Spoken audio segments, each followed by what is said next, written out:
Hello friends, आपके अपने channel रश्मि light tutor में एक बार फिर से आपका स्वागत है। आज हम ल्यूकोसाइट्स के बारे में बात करेंगे। लास्ट प्रीवियस क्लास में हमने आरबीसीज के बारे में बात की थी, इरिथ्रोसाइट्स के बारे में, तो आज हम ल्यूकोसाइट्स के बारे में डिटेल में स्टडी करेंगे। तो ल्यूकोसाइट्स जो होती हैं वो दो टाइप्स की होती हैं, ग्रैन्युलोसाइट्स एंड एग्रैन्युलोसाइट्स। जो ग्रैन्युलोसाइट्स होती हैं उनके साइटोप्लाज्म में ग्रैन्यूल्स प्रेजेंट होते हैं, इसलिए इन्हें ग्रैन्युलोसाइट्स बोला जाता है। और जो एग्रैन्युलोसाइट्स होती हैं इनके साइटोप्लाज्म में ग्रैन्यूल्स नहीं पाए जाते, इसलिए इन्हें एग्रैन्युलोसाइट्स बोला जाता है। ग्रैन्युलोसाइट्स अगेन थ्री टाइप्स की होती है। Number one neutrophil, number second eosinophil and number third one is basophil. चलिए देखते हैं न्यूट्रोफिल।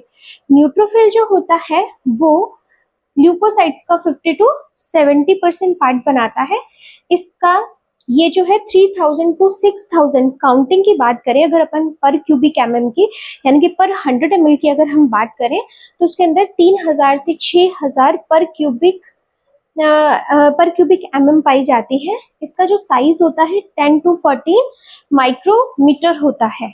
ये न्यूट्रोफिल, इओसिनोफिल, बेसोफिल तीनों का ही साइज 10 to 14 माइक्रोमीटर होता है। एंड अगर हम न्यूट्रोफिल के न्यूक्लियस की बात करें तो न्यूक्लियस इसका पॉलीमॉर्फिक होता है। पॉलीमॉर्फिक का मतलब इसका जो शेप एंड साइज है वो चेंज होता रहता है। इसका जो न्यूक्लियस है वो चेंज होता रहता है, अपने आप को कन्वर्ट करता रहता है। पर्पल कलर का होता है एंड मल्टी लोब्ड होता है। इसके अंदर बहुत सारे लोब्स जो हैं वो बने हुए होते हैं। एंड इसका जो साइटोप्लाज्म है वो ब्लू कलर का होता है, ग्रैन्युलेटेड होता है एंड न्यूट्रल होता है, यानी कि एसिडिक एंड बेसिक दोनों इसके अंदर कैरेक्टरिस्टिक्स पाए जाते हैं, इसलिए ये बफर का काम भी करते हैं। और इसके अंदर कुछ एसिड एंड बेस के साथ protein, lipid and nucleic acids भी पाए जाते हैं। और जो न्यूट्रोफिल है इसका सबसे बड़ा मेजर फंक्शन क्या है? फैगोसाइटोसिस करना। ठीक है, हमारे जो ल्यूकोसाइट्स है वैसे भी हमारी बॉडी को क्या करते हैं? डिफेंस देते हैं। हमारी बॉडी की इम्यूनिटी है ये एक तरीके की, जितने भी वायरस, बैक्टीरिया, फंगस, पैरासाइट्स जो भी हमारी बॉडी पर अटैक करते हैं उससे हमारी बॉडी को प्रोटेक्ट करते हैं। तो ये फैगोसाइटोसिस प्रोसेस करते हैं। Number second is eosinophil. ये ल्यूकोसाइट्स का 1 to 4% ही बनाता है और बेसिकली हमें इओसिनोफिल काउंट जो है एलर्जिक रिएक्शंस में हाई देखने को मिलता है।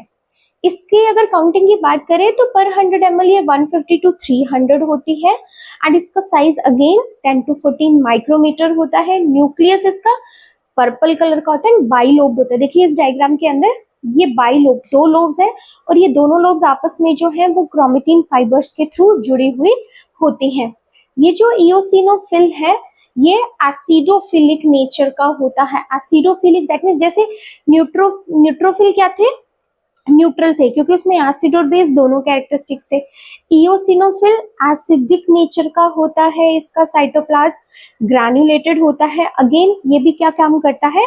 फैगोसाइटोसिस प्रोसेस के थ्रू हमारी बॉडी को इम्यूनिटी देता है और बेसिकली एलर्जिक रिएक्शंस में ये एक्टिवेट होता है। Third one is basophils. Basophils name से पता लग रहा है बेसोफिलिक। बेसो का मतलब बेस, फिलिक का मतलब लव। तो ये एसिडिक ना होकर के इसका साइटोप्लाज्म क्या होता है? एल्किलिनिक होता है, इसलिए ये बेसोफिलिक है। लेस देन 1% ही ये पाई जाते हैं। 10 to 100 होते हैं पर 100 ml में। साइज अगेन इसका 10 to 14 माइक्रोग्राम होता है। न्यूक्लियस इसका देखिए एस शेप, डायग्राम में दिख रहा होगा, इसका न्यूक्लियस जो है वो एस शेप होता है। Cytoplasm slightly basophilic. Basophilic that means इसमें बेस ज्यादा होता है, ये एल्किलिनिक नेचर का होता है। फंक्शन जो है वो माइल्ड बेसोफिलिक ही इसका फंक्शन है। माइल्ड फैगोसाइटोसिस करता है। क्या करता है? माइल्ड फैगोसाइटोसिस रिएक्शन में ये पार्टिसिपेट करता है। अब हम बात करते हैं ल्यूकोसाइट के दूसरे टाइप के, एग्रैन्युलोसाइट्स। एग्रैन्युलोसाइट्स जो होते हैं अगेन दो टाइप के होते हैं, लिम्फोसाइट्स एंड मोनोसाइट्स। जो लिम्फोसाइट्स होते हैं वो 20 to 40% होते हैं एंड मोनोसाइट्स 2 to 8% होते हैं। 20 to 40% दैट मीन्स 1500 to 2700 पर cubic mm। Okay, and monocyte जो होते हैं वो 300 to 600 पर क्यूबिक mm होते हैं। साइज की बात करें तो ये दो टाइप का होता है लिम्फोसाइट, एक लार्ज साइज होता है और एक स्मॉल साइज होता है। जो लार्ज साइज होता है अगेन 10 to 14 माइक्रोमीटर होता है एंड स्मॉल साइज जो है 7 to 10 माइक्रोमीटर होता है। मोनोसाइट की बात करें तो ये 10 to 18 माइक्रोमीटर इसका साइज होता है। इसके न्यूक्लियस की बात करें तो न्यूक्लियस बड़ा होता है, सिंगल होता है, पर्पल कलर का होता है, राउंड शेप या ओवल शेप हो सकता है। ये देखिए ये राउंड शेप है और ये ओवल शेप्ड है। इसके साइटोप्लाज्म की बात करें तो एक ग्रैन्युलोसाइट्स होते हैं, इसमें ग्रैन्यूल्स नहीं पाए जाते हैं। और फंक्शन की बात करें तो लिम्फोसाइट जो है वो एंटीबॉडीज बनाने का काम करता है। मोनोसाइट की बात करें तो मोनोसाइट का न्यूक्लियस सिंगल होता है एंड किडनी शेप्ड होता है। ठीक है, किडनी की शेप आप सभी जानते ही हैं। तो ये बेसिकली क्या होता है, इस तरीके से किडनी शेप्ड होता है ये। और इसका जो साइटोप्लाज्म है ब्लू कलर का होता है, एक ग्रैन्युलर होता है और इसका भी फंक्शन क्या होता है, एक्टिव फैगोसाइटोसिस। तो आप इन पांचों टाइप में से देखेंगे कि सिर्फ जो लिम्फोसाइट है वो एंटीबॉडी बनाने का काम करता है, बाकी सारी की सारी जो ल्यूकोसाइट्स के टाइप है वो सारी के सारी क्या काम करते हैं, फैगोसाइटोसिस का काम करते हैं। नेक्स्ट हम देखते हैं कि जो ये ल्यूकोसाइट्स हैं इनके जितने भी टाइप्स हैं उनमें वेरिएशंस क्या क्या हमें देखने को मिलते हैं। तो जो फर्स्ट वेरिएशन है वो है न्यूट्रोफिलिया। न्यूट्रोफिलिया का मतलब होता है न्यूट्रोफिल का बढ़ जाना, न्यूट्रोफिल काउंट का इंक्रीज हो जाना। देखिए हमें ये पता है कि जो ल्यूकोसाइट्स होती हैं यानी कि जो WBCs होता है इनका नॉर्मल काउंट होता है 4000 to 11,000 पर क्यूबिक mm। ठीक है, और हमने देखा था कि जो न्यूट्रोफिल्स होते हैं वो कितने होते हैं, 3000 से लेकर 6000। तो अगर न्यूट्रोफिल्स इससे ज्यादा बढ़ जाते हैं तो किस किस कंडीशन में बढ़ सकते हैं, एक्सरसाइज में, प्रेगनेंसी में, कोई पस वाला इन्फेक्शन है, बर्न हो गया पेशेंट को, हैमरेज है, मायोकार्डियल इन्फेक्शन हो गया है या आफ्टर सर्जरी जो है ये इंक्रीज हो जाता है। सेकेंड जो वेरिएशन है वो है न्यूट्रोपीनिया। न्यूट्रोपीनिया का मतलब होता है न्यूट्रोफिल्स का डिक्रीज हो जाना। देखिए अगर कहाँ पे कहीं पर भी फीलिया वर्ड आता है दैट इज फीलिया, और अगर कहीं पर साइटोसिस वर्ड आता है, ये दोनों ही किसको इंडिकेट करते हैं, इंक्रीज को। और अगर कहीं पर पीनिया वर्ड आ जाता है, अगर पीनिया वर्ड आ जाता है तो वो किसको इंडिकेट करता है, डिक्रीज को।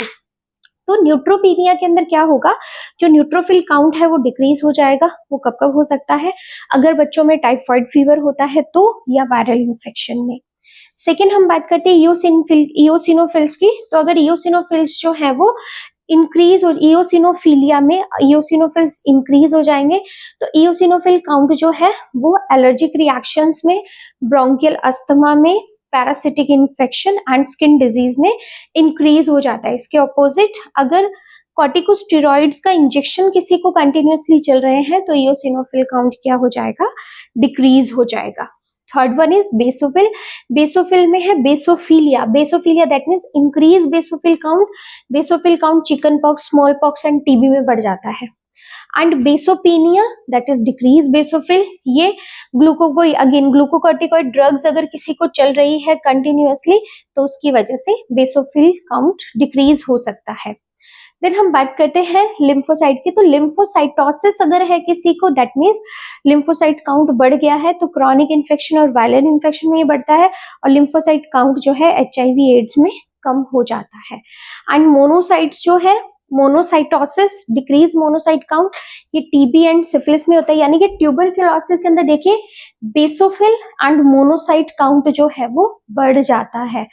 एंड मोनोपीनिया जो है वो टाइफाइड फीवर में जो मोनोसाइट्स है वो डिक्रीज हो जाती है। एंड टाइफाइड फीवर में न्यूट्रोफिल्स एंड मोनोसाइट्स दोनों क्या हो जाती है, डिक्रीज हो जाती है। नेक्स्ट बात करते हैं अपन ल्यूकोपाइसिस।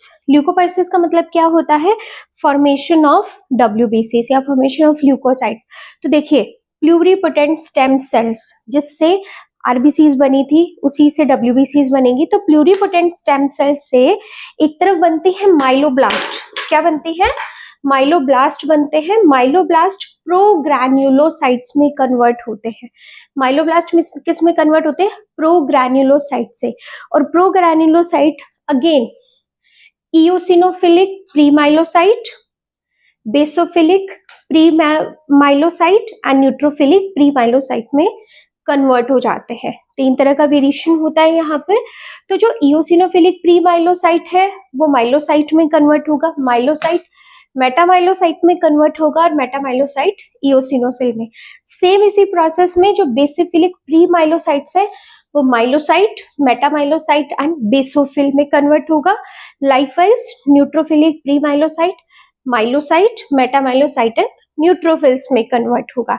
यानी कि जो माइलोब्लास्ट प्रोग्रैन्युलोसाइट्स में कन्वर्ट होते हैं, ये प्रोग्रैन्युलोसाइट्स प्री माइलोसाइट्स में कन्वर्ट होते हैं। ये माइलोसाइट्स 3 तरीके से कैटेगराइज होकर के न्यूट्रोफिल, इओसिनोफिल एंड बेसोफिल बनाते हैं। दूसरी तरफ प्लूरिपोटेंट स्टेम सेल से ही मोनोब्लास्ट बनता है, मोनोब्लास्ट सेल बनती है। मोनोब्लास्ट सेल जो है वो प्रोमोनोसाइट्स में कन्वर्ट होता है। ये प्रोमोनोसाइट्स मोनोसाइट्स में चेंज हो जाता है। देन प्लूरिपोटेंट स्टेम सेल से ही लिम्फोब्लास्ट बनता है। लिम्फोब्लास्ट प्रोलिम्फोसाइट्स में कन्वर्ट होता है। प्रोलिम्फोसाइट लार्ज लिम्फोसाइट में कन्वर्ट होता है एंड लार्ज लिम्फोसाइट्स जो है वो लिम्फोसाइट्स में कन्वर्ट हो जाता है।